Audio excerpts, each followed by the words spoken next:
2024 में लोकसभा के इलेक्शन होने वाले हैं और पॉलिटिकल विषय हर व्यक्ति की जुबान पर रहने वाला है। लेकिन इस संग्राम में जाने से पहले हमें कुछ चीज़ों का पता होना चाहिए।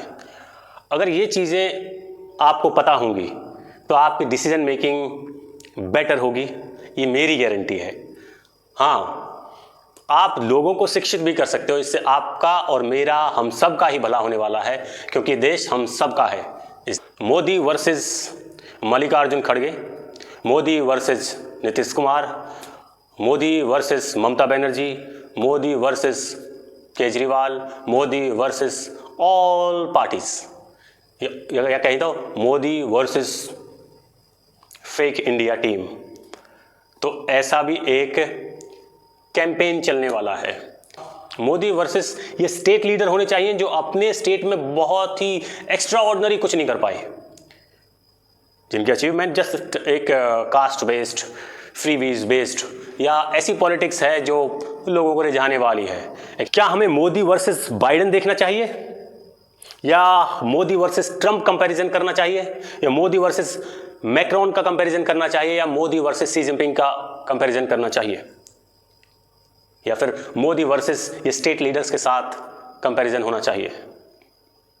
मोदी एक राष्ट्रीय नेता है, प्रधानमंत्री है, और एक प्रधानमंत्री का दूसरे प्रधानमंत्री के साथ ही कंपैरिजन होना चाहिए। हाँ, अगर हमें लोकली कंपैरिजन करना है तो मोदी वर्सेस नेहरू होना चाहिए, मोदी वर्सेस इंदिरा गांधी होना चाहिए, मोदी वर्सेस अटल बिहारी वाजपेयी होना चाहिए, मोदी वर्सेस लाल बहादुर शास्त्री होना चाहिए, मोदी वर्सेस जितने भी हमारे प्रधानमंत्री हुए हैं, मनमोहन सिंह से लेकर और पीछे जितने भी, सबके साथ कंपैरिजन करके देखना चाहिए किसकी नीतियों में कितनी स्पष्टता थी, किसकी विदेश नीति में कितना दम था, किसके कार्यकाल में कितना देश आगे बढ़ा, नीतियां कैसी रहीं, हमारे देश का इन्फ्लुएंस कैसा रहा। मैं ये नहीं कह रहा कि सारे लीडर पूर्व में आए बेकार थे। आप देखिए तो सही, प्रेसिडेंट कौन है? मल्लिकार्जुन खड़गे।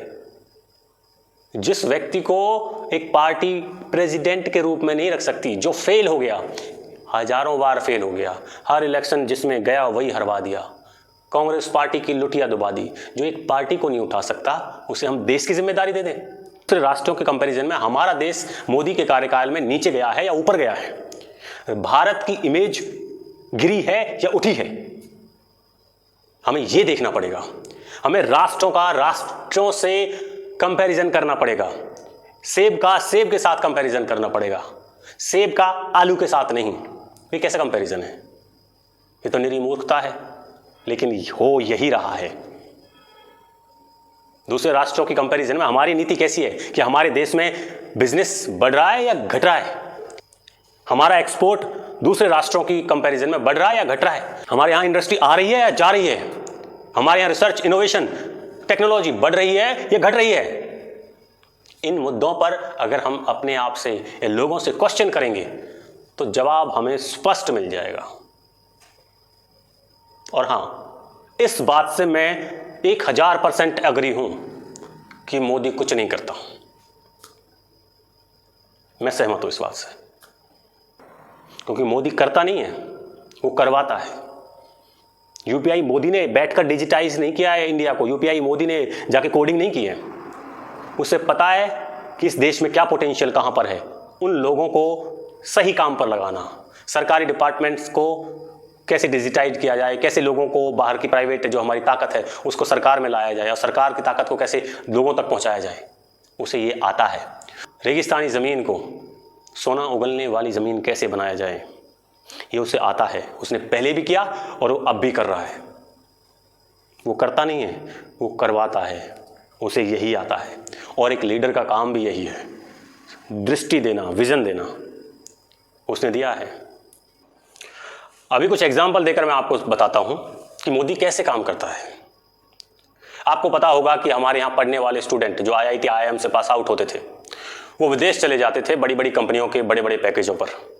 ब्रेन ड्रेन की समस्या हमारे देश के लिए सरदर्द बनी हुई थी, लेकिन मोदी ने इसका भी एक सॉल्यूशन निकाला कि बाहर जाने वाले, विदेशों में रहने वाले भारतीयों को इकट्ठा करके, उनके साथ बात करके, उनके लिए बड़े बड़े आयोजन करके उन लोगों को भारत के साथ जोड़ा। और जब इतनी बड़ी तादाद में, इतनी बड़ी ताकत के रूप में ये लोग इकट्ठे होते थे। तो जिस धरती पर ये लोग इकट्ठे होते थे वहां की फॉरेन पॉलिसी को इन्फ्लुएंस करते थे। ये इसे सॉफ्ट पावर कहते हैं। वहां की सरकार भारत के खिलाफ या भारत के लोगों के खिलाफ डिसीजन लेने से पहले सोचती थी कि कहीं इन लोगों को ये डिसीजन बुरा ना लग जाए, फिर हम सत्ता में नहीं आ पाएंगे। तो मोदी ने उस सोई हुई ताकत को पहचाना और उसे यूज किया, जिससे हमारी फॉरेन पॉलिसी आज वर्ल्ड की टॉप फॉरेन पॉलिसी में मानी जाती है। दूसरा एग्जांपल देता हूं, पढ़े लिखे लोग तो मोहल्ला क्लिनिक चलाते हैं। मोदी क्या चलाता है? मोदी भारत के लोगों को, भारत की जो क्षमता को पहचान कर यूपीआई बनवाता है। और यूपीआई वो आज वर्ल्ड की बेस्ट टेक्नोलॉजी है। जो देश अपने आप को डेवलप्ड कहते हैं वो भी आज आश्चर्यचकित हो जाते हैं जब भारत के पेमेंट सिस्टम को देखते हैं। तो और इसको अब विदेशी धरती पर भी एक्सेप्ट किया जा रहा है, जिससे हमारे रुपए को मजबूती मिलती है। देशों में रहने वाले भारतीय जब वहाँ पैसा कमाकर भारत में भेजते हैं, जिसे हम रेमिटेंस कहते हैं, वो आज के टाइम में 112 बिलियन डॉलर में पहुंच गया है, जो भारत के लिए एक बड़ी शक्ति के रूप में काम कर रहा है। किसी राज्य के सीएम से कंपैरिजन किया जाएगा क्या मोदी को अब? लेकिन जब इन लोगों को लगता है कि इसका कद तो बहुत बड़ा हो गया है, चलो हम साथ मिल जाते हैं और इसको टक्कर देते हैं, हमारा छोटा छोटा वोट बैंक होगा और वो सब इकट्ठा हो जाएगा तो इसके खिलाफ हम लड़ पाएंगे। ये कंपैरिजन है। अब इतना बड़ा विपक्ष कैसे एक साथ सत्ता में बैठेगा, कैसे देश को एक दिशा में ले जाएगा? इनमें सबसे बड़ी लड़ाई होगी, मुझे ये मंत्रालय चाहिए, मुझे ये मंत्रालय चाहिए, मुझे इतना पैसा कमाना है, मुझे इतना लूटना है। सब लूटेंगे और एक दूसरे पर उसका जिम्मेदारी डाल देंगे कि इसके डिपार्टमेंट हुआ, इसके उसमें हुआ, और सरकार चली जाएगी। किसकी थी? किसी की नहीं। हमने नहीं, उन्होंने किया, इन्होंने किया, और सब के सब नुकसान सिर्फ जनता का होगा, इनका कोई नुकसान नहीं होने वाला। ये तो गीदड़ हैं, मौके की तलाश में हैं। इसलिए इस परिवारवाद से लड़ाई ही अब मेरा मकसद है, इस देश का मकसद होना चाहिए। इसके खिलाफ बोला जाए। इस जो परिवारवाद की जो पॉलिटिक्स है, इसमें हम अपने देश को पढ़ने नहीं देंगे, सड़ने नहीं देंगे। इसको क्लीन करना है। पॉलिटिकल क्लीनिंग भी तो होनी चाहिए, वो हमारी और आपकी जिम्मेदारी है। चलिए इस देश को विश्व गुरु बनाते हैं, 2047 तक डेवलप्ड राष्ट्र बनाते हैं। मोदी ने जो विजन दिया उस पर चलते हैं, उसमें और कुछ ऐड कर सकते तो ऐड करते हैं। ऐसे लीडर देंगे इस देश को जो मोदी से 21 हों, 19 नहीं। हमें आगे जाना है, पीछे नहीं। जय हिंद, जय भारत।